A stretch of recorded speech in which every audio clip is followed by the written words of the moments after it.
പുതുവർഷത്തിലും ഗോളടിച്ചു തുടങ്ങി Cristiano Ronaldo. Saudi pro ലീഗിൽ അൽ ഒബ്ദൂദിനെ അൽ നസർ പരാജയപ്പെടുത്തിയിരുന്നു. അൽ നസർ 1-നെതിരെ 3 ഗോളുകൾക്ക് വിജയിച്ച മത്സരത്തിൽ ക്രിസ്ത്യാനോയും ലക്ഷ്യം കണ്ടു. സാദിയോ മനയുടെ ഇരട്ട ഗോളുകളും അൽ നസറിന് വിജയമൊരുക്കി. മത്സരത്തിൽ 6-ാം മിനിറ്റിൽ അൽ ഒബ്ദൂദ് മുന്നിലെത്തി.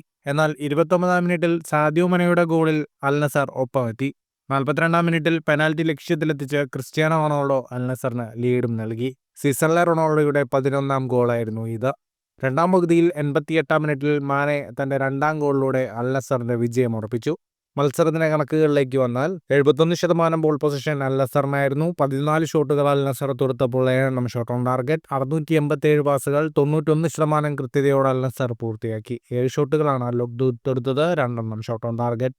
ഈ വിജയത്തോടെ അൽ നസർ 14 മത്സരങ്ങളിൽ നിന്ന് 28 പോയിന്റുമായി സൗദി പ്രോ ലീഗിൽ 3ാം സ്ഥാനത്തേക്കെത്തി. ഫുട്ബോൾ ലോകത്തെ കൂടുതൽ വാർത്തകൾക്കും വിശേഷങ്ങൾക്കുമായി സ്പോർട്സ് കഫേ സബ്സ്ക്രൈബ് ചെയ്യുക.